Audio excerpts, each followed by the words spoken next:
Hi friends, ഇന്ന് നമുക്ക് വളരെ എളുപ്പത്തിൽ ഒരു ചിക്കൻ ബിരിയാണി റെഡിയാക്കി എടുത്താലോ. അപ്പോൾ അതിന് വേണ്ടിയിട്ടുള്ള എല്ലാ ചേരുവകളും ഞാൻ എന്ത് ചെയ്തിട്ടുണ്ട്, ഒരു ഉരുളിയിലേക്ക് ഇട്ടിട്ട് നന്നായിട്ട് കൈ വെച്ചിട്ട് കൂട്ടി തിരുമ്മി കുഴച്ച് അവിടെ റെസ്റ്റ് ചെയ്യാൻ വെച്ചിട്ടുണ്ട് കേട്ടോ. അപ്പോൾ ഈ റെസ്റ്റ് ചെയ്യുന്ന സമയം കൊണ്ടാണ് നമ്മൾ എന്ത് ചെയ്യുന്നുണ്ടായി അതിലേക്ക് വേണ്ട നെയ്ച്ചോറ് തയ്യാറാക്കി എടുക്കുന്നത് കേട്ടോ. അപ്പോൾ ഈ മസാല നമ്മൾ വേവിച്ചിട്ടൊന്നുമില്ല, പച്ചയ്ക്കാണ്. ഇനി നേരെ ഈ നെയ്ച്ചോറ് നമ്മൾ മസാലേൻ്റെ മുകളിലേക്ക് ഇട്ട് കൊടുക്കുകയാണ്. എന്നിട്ട് നേരെ നമ്മൾ ദം ചെയ്തെടുക്കുകയാണ് കേട്ടോ. വിറകടുപ്പിലോ ഗ്യാസിലോ എന്തിലും വേണമെങ്കിൽ നമുക്ക് ദം ചെയ്തെടുക്കാം. വെറും 35 മിനിറ്റ് കൊണ്ടാണ് ഞാൻ ഈ ബിരിയാണി റെഡിയാക്കി എടുത്തിട്ടുള്ളത്.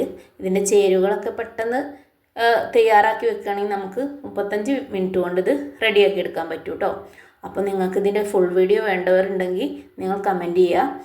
അതുപോലെ തന്നെ നിങ്ങൾക്ക് വീഡിയോ ഇഷ്ടപ്പെട്ടിട്ടുണ്ടെങ്കിൽ എന്തായാലും ട്രൈ ചെയ്ത് നോക്കുക. നിങ്ങൾ സബ്സ്ക്രൈബ് ചെയ്യാത്ത കൂട്ടുകാരുണ്ടെങ്കിൽ സബ്സ്ക്രൈബ് ചെയ്യുക, ലൈക്ക് ചെയ്യുക, ഷെയർ ചെയ്യുക, കമൻറ്റ്